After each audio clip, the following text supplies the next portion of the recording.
Thank you, Max. That was a very warm introduction, and it's an honour to be speaking here at the Supply Chain Optimization Asia conference.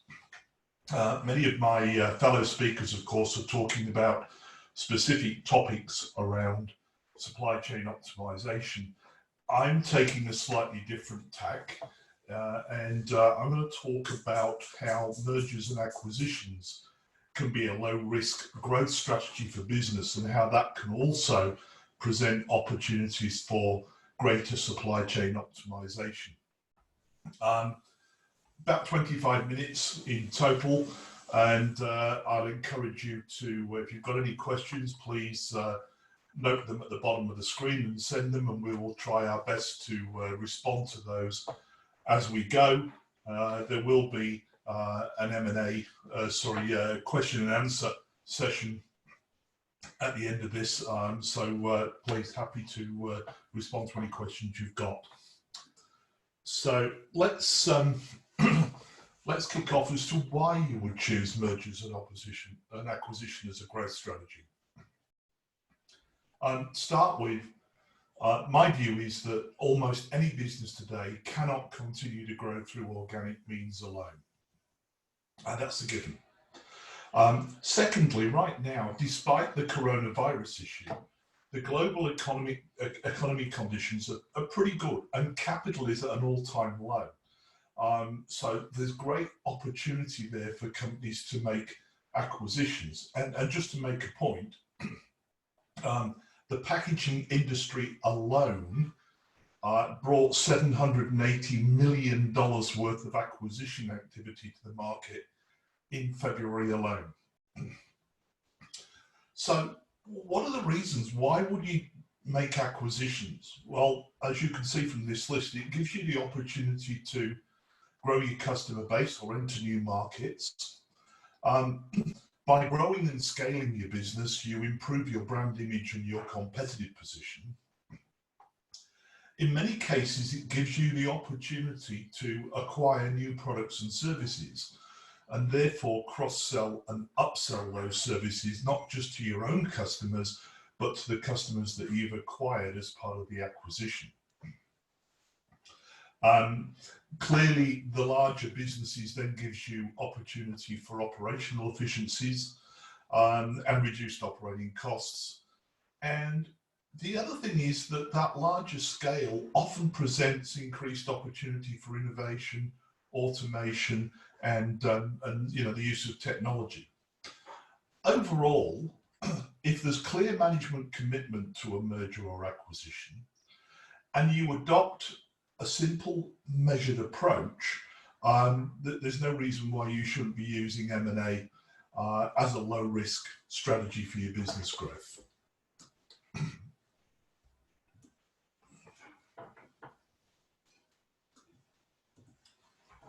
So, for a moment, let's just take a pause and see what's involved in a typical M&A process. What I'm going to suggest here is that the value creation that can be achieved, that a lot of that can actually be achieved in the first 100 days after you've closed a deal.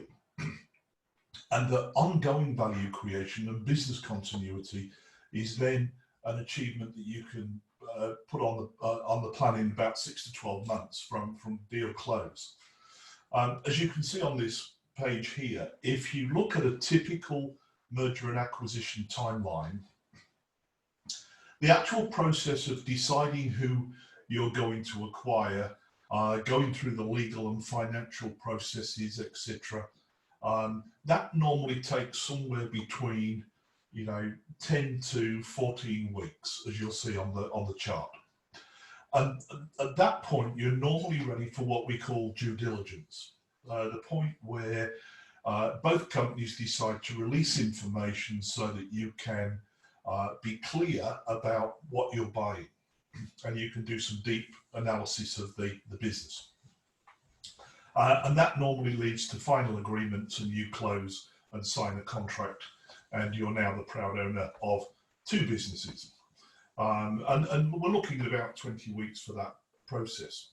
The good thing here is that normally in the middle of due diligence, you've got some opportunity to do integration planning. That means you've got sufficient insight into the business that you're acquiring that you can start planning for some of the things that you're going to do after the deal has been closed. And as I said earlier, a lot of that value, we call it, can be achieved within the first 100 days of the deal being finalized. Now, I'm not going to go into too much more detail on that. What I'd like to do now is to actually look at some case studies that exemplify the sort of value that can be created through making acquisitions. The first one's a European manufacturer of printing equipment. The second one is a global explosives manufacturer. And the third one is an Australian logistics company that acquired a competitor company in Singapore. So let me just walk through those. And as you can see, I'm going to cover the objective, the approach, and the value creation. So let's start with the European manufacturer of printing equipment. The reason why they decided to make an acquisition was because they wanted to get access to markets in Asia and China particularly. They saw that by growing the business and scaling it, they could drive operating synergies and efficiencies, and that it also gave them the opportunity to improve their supply chain model in terms of component replenishment, and through that reduce their supply chain costs. I won't go through the rest of the detail there. What they did was they actually built a new operation in Beijing and had majority of critical components shipped from the US. Part of that was to reduce component lead times through local sourcing where possible.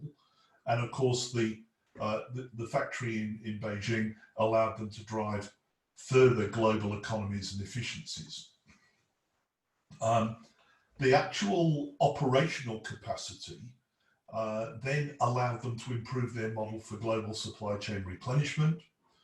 And on a negative note, the acquisition that they made had some quality issues and some operational issues, and they had to be addressed. They had to have a clear plan of how they were going to address those. So the value creation, though, when you look at this was a 375 million acquisition, and the projection was that there was $1.5 billion of sustainable value creation over a 10-year period. That you do the maths, that's definitely worth the initial investment. By accessing the Chinese market, they actually had a 42% increase in global revenue in the first 3 years. The rework and warranty claims were reduced. They managed to reduce those quite quickly. And that was a factor of the Chinese operation that they'd acquired. They drove an immediate 34% reduction in costs by doing local sourcing. Their administration was moved to the US, so that drove synergies and efficiencies.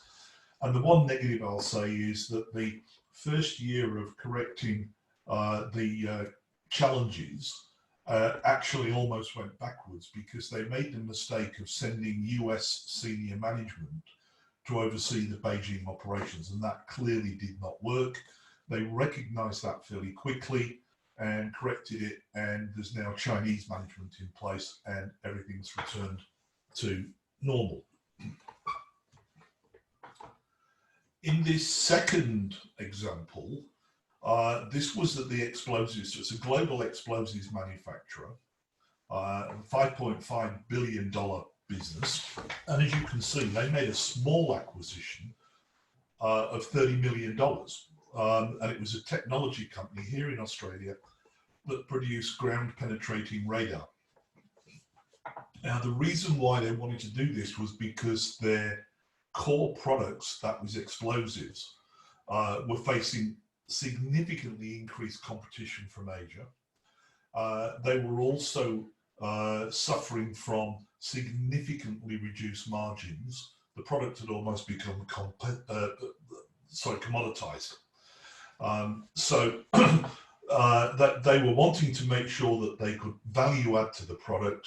They wanted to make sure that they could retain some valuable mining customers and retain their brand position in face of a global competitive market.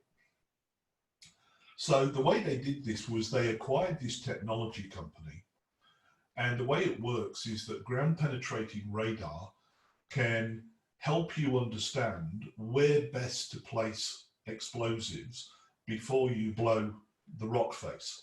And that's a valuable aid to any mining company.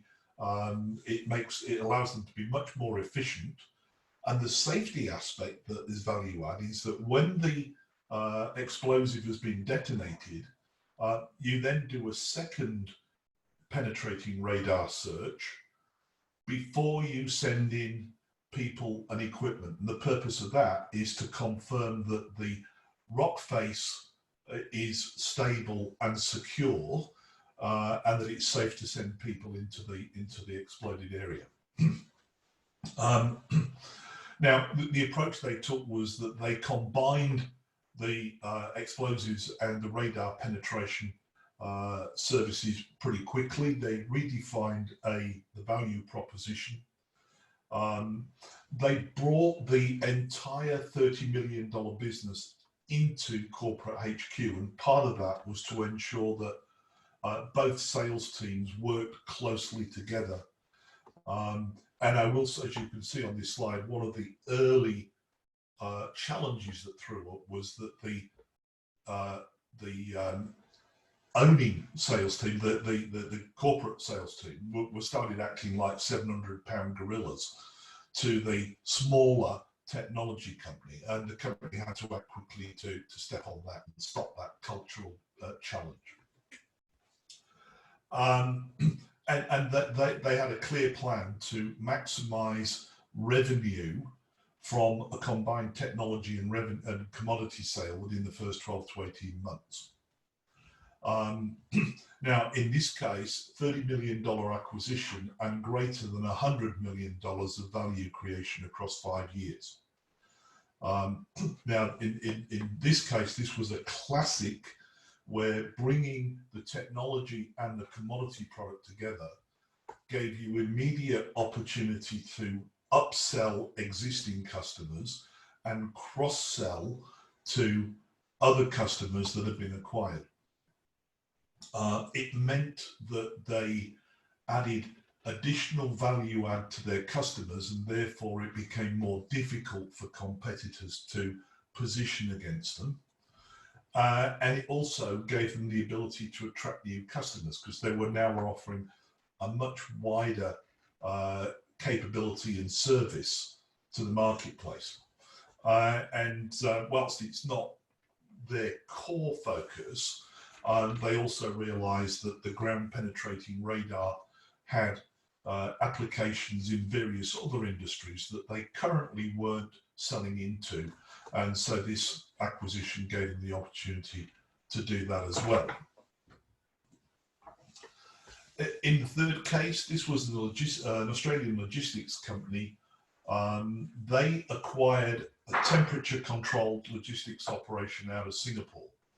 And the reason for that was they wanted to extend their expertise both to the Australian and the ASEAN customer base, and provide a service offering that they weren't currently providing to existing customers.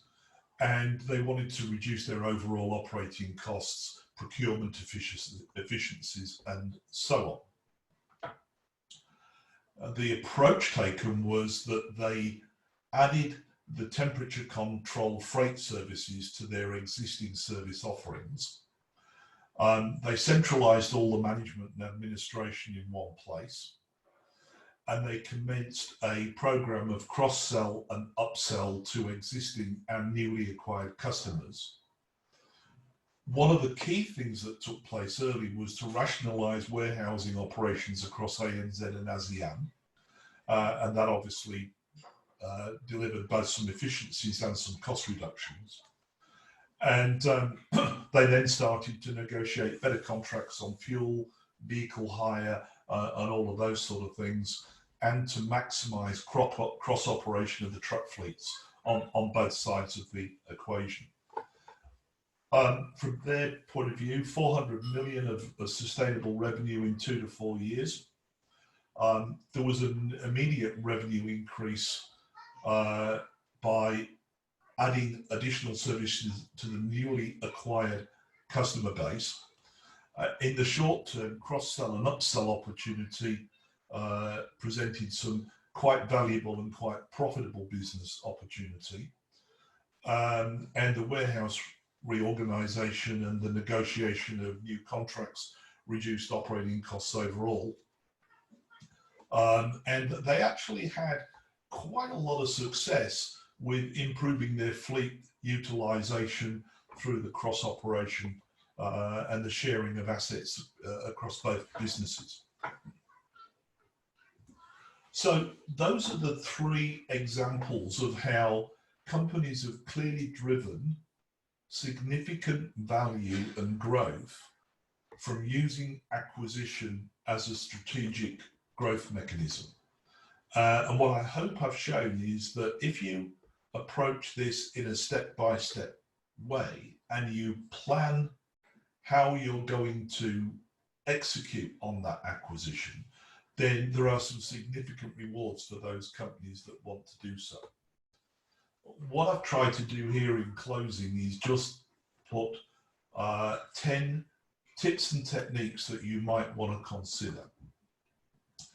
The first one is you need to have a clear vision of what you want to achieve. So once you've decided to go ahead with M&A, be clear and be able to articulate in qualitative and quantitative terms what that business is going to look like after you've made the acquisition.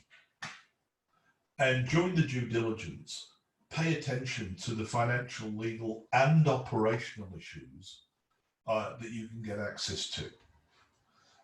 Developing a 100-day plan is the starting point, right? It's the plan that says this is how you're going to go after the maximum value creation from combining the two businesses. And this fourth point is critical, right? Communication is the key to good M&A. Communication internally, communication externally, across both businesses and to your customers and suppliers. Clear and consistent communication is the key to really good results in M&A.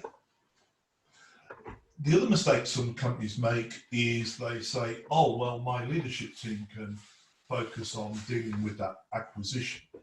And whilst I'm making a plug for my own services, what you will see is that your leadership team need to stay focused on running the core business. You know, in most cases, the leadership team are already 110% utilised on the existing business. They don't have time to then integrate a second business. So my tip number 6 is engage experienced resources that can do that for you, but make sure that your leadership team is taken on the journey with them, because at the end of the day, they've still got to be responsible for post M&A continuity of running the business after the deal has been completed and you've got the value. Culture can be a major issue to deal with, and those companies that don't at least pay attention to it in the early days can suffer. So pay extra special attention to that, and don't be afraid to tackle difficult cultural issues. Procrastination is a killer, right? As an old boss of mine used to say, once you've made a decision to act, act swiftly, but act fairly. And I've always used that mantra across everything that I do. It goes without saying that you should celebrate value creation with all concerned, because it's important to celebrate the wins. And lastly, never lose sight of that vision, that picture of what you want the business to look like next year, 2 years down the track, right? And track progress against that on a regular basis. So if I summarize these 10 points, have a clear vision, focus on the value creation, right? Engage experienced resources to help you integrate the two businesses, and communicate clearly and regularly to all the stakeholders that are concerned. That's the end of what I wanted to say. I hope this has given you some food for thought, and I hope that you may think about now looking at mergers and acquisitions as quite a valuable growth strategy for your business. I'd be happy to take any questions that you've got. And of course, as you'll see on screen, there's my contact details if anybody wants to contact me after this conference for any conversations. Thank you very much for listening, and I hope you enjoy the conference. Thank you so much. Bye-bye.